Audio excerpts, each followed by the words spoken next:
Assalamualaikum warahmatullahi wabarakatuh. Perkenalkan, saya Anggreni Syafitri, NIM 1904030023. Pada kesempatan kali ini, saya akan membahas mengenai prinsip kerja mesin bubut, mesin scrap, mesin drilling, dan kerja bangku. Baik, pertama saya akan menjelaskan mengenai prinsip kerja mesin bubut. Mesin bubut adalah suatu jenis mesin perkakas yang dapat digunakan untuk membentuk benda kerja yang berbentuk silindris dengan prinsip gerakan utamanya adalah perputaran benda kerja dan gerak makan oleh alat potong baik secara melintang maupun membujur terhadap benda kerja tersebut. Prinsip kerja dari mesin bubut secara mendasar yaitu: 1. Benda kerja diputar secara rotasi pada sumbu utama mesin. 2. Gerak makan atau penyayatan oleh ujung pahat sebagai alat potongnya. Komponen-komponen yang terdapat di dalam mesin bubut. Yang pertama ada kepala tetap. Kepala tetap ini terdapat pada poros spindle mesin yang berfungsi sebagai tempat kedudukan cekam atau cak, sehingga ketika poros spindle berputar, maka cekam akan berputar. Yang kedua ada alat pencekam. Alat pencekam ini merupakan alat yang berfungsi untuk mencekam benda kerja yang akan disayat menggunakan mesin bubut. Yang ketiga ada motor penggerak, berfungsi mengubah energi listrik menjadi energi mekanik atau memberikan mesin tenaga untuk bergerak.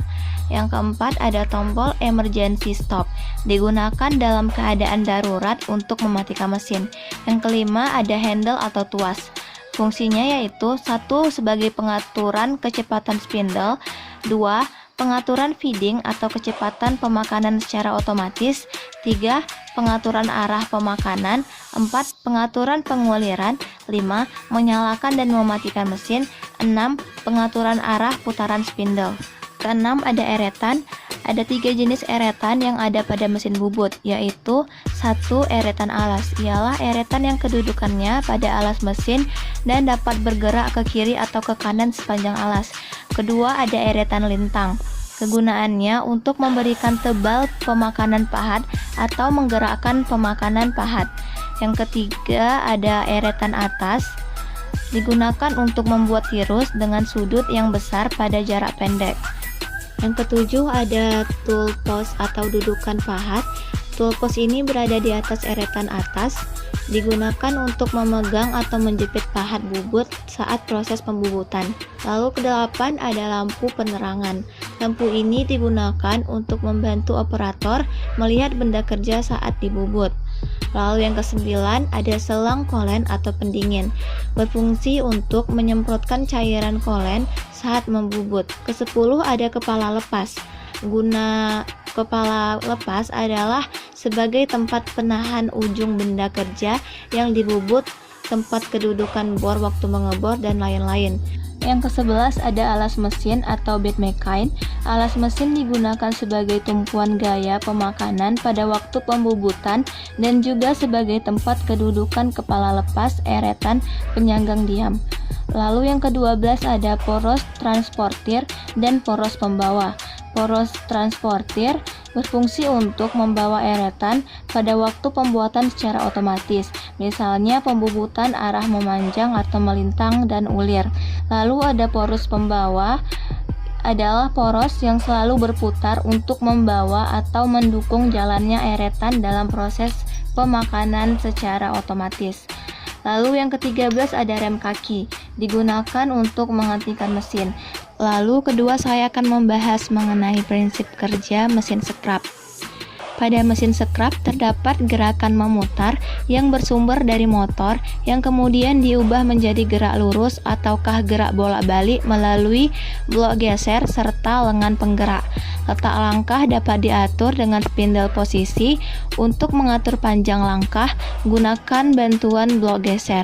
Dalam menentukan ukuran utama mesin scrap ini, hal yang berpengaruh antara lain panjang langkah maksimum, jarak maksimum tiap gerakan meja mesin ke arah mendatar, serta jarak maksimal gerak meja ke arah vertikal atau naik turun meja mesin. Adapun komponen-komponen yang terdapat pada mesin scrap antara lain yaitu: 1. Badan mesin, berfungsi sebagai tempat seluruh bagian mesin, mekanik penggerak, dan tuas pengatur. 2. Meja mesin berfungsi sebagai tempat dudukan benda kerja atau penjepit benda kerja. Meja mesin dapat digerakkan oleh eretan lintang dan eretan tegak. Yang ketiga, lengan atau ram berfungsi untuk menggerakkan pahat maju mundur. 4. Eretan pahat berfungsi untuk mengatur ketebalan pemakanan pahat. 5. Pengatur kecepatan berfungsi untuk mengatur atau memilih jumlah langkah lengan mesin per menit. 6. Tuas panjang langkah berfungsi mengatur panjang pendeknya langkah pahat atau lengan. 7. Tuas posisi pahat berfungsi untuk mengatur kedudukan pahat terhadap benda kerja. 8. Tuas pengatur gerakan otomatis meja melintang. Untuk menyekrap secara otomatis dibutuhkan pengaturan panjang engkol. Pengaturan ini dapat mengubah gerakan putar mesin pada roda gigi menjadi gerakan lurus meja. Yang ketiga, saya akan membahas mengenai prinsip kerja mesin bor atau drilling. Mesin bor umumnya digunakan untuk mengebor lubang-lubang yang berdiameter kecil sampai diameter besar. Biasanya alat ini ditempatkan di atas bangku kerja atau suatu dari lembar besi atau sheet metal. Kepala mesin dapat digerakkan ke atas dan ke bawah sepanjang tiang yang terpasang di meja kerja atau alas. Penggerak mesin berupa motor listrik yang dapat memutarkan poros dengan sabuk pemutar. Mesin bor mempunyai prinsip dasar gerakan, yaitu gerakan berputar spindle utama dan gerakan atau laju pemakanan. Yang pertama, putaran mata bor. Gerakan putaran mata bor ini merupakan gerakan berputarnya spindle mesin bor. Yang kedua, laju pemakanan. Laju pemakanan adalah gerakan turunnya mata bor menuju benda kerja tiap satuan waktu. Yang keempat, ada prinsip kerja bangku. Kerja bangku adalah pekerjaan perkakas tangan yang digunakan untuk melakukan pembentukan, perbaikan, dan perakitan yang sesuai dengan masing-masing fungsi peralatan tangan dengan mesin, dan semua pekerjaan dilakukan di atas meja kerja. Berikut ini merupakan beberapa jenis pekerjaan yang tergolong dalam kerja bangku. Yang pertama, ada mengikir. Mengikir adalah kegiatan menyayat benda kerja sehingga benda tersebut mencapai bentuk dan ukuran yang diinginkan. Yang kedua, memahat. Memahat adalah kegiatan mengurangi volume atau menyayat suatu benda padat secara drastis. 3. Menggergaji. Menggergaji adalah kegiatan memotong benda padat. 4. Menggambar. Menggambar adalah kegiatan memberi tanda atau menggores suatu bentuk pada benda kerja. 4. Membuat ulir. Pembuatan ulir dengan perkakas tangan manual dapat dilakukan dengan alat yang disebut tap and die. Lalu yang keenam, menyambung. Penyambungan bisa dilakukan dengan baut, keling, dan sambungan lipat atau pada logam lembaran. Proses pengerjaan part ragum. Proses pengerjaan part ragum menggunakan mesin drilling diantaranya: 1. Menempatkan part ragum ke benda kerja. 2. Menentukan tegangan dan putaran mesin yang sesuai. 3. Memutar tuas dari drilling secara manual.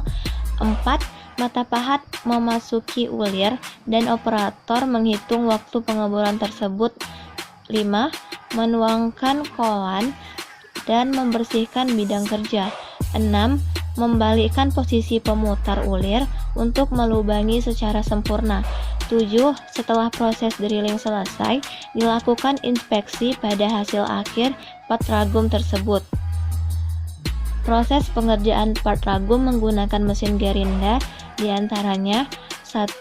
Menghidupkan mesin gerinda. 2. Meletakkan part ragum yang akan diproses dan mengatur posisi gerinda. 3. Dilakukan penghalusan part ragum menggunakan gerinda. 4. Proses gerinda selesai, selanjutnya dilakukan inspeksi dari hasil akhir part ragum tersebut. Proses pengerjaan part ragum menggunakan kikir diantaranya: 1. Menyiapkan part ragum yang akan diproses. 2. Menyiapkan alat kikir yang akan digunakan. 3. Menggosokkan bagian part ragum dengan besi kikir. 4. Proses mengikir selesai. Selanjutnya dilakukan inspeksi dari hasil akhir tersebut.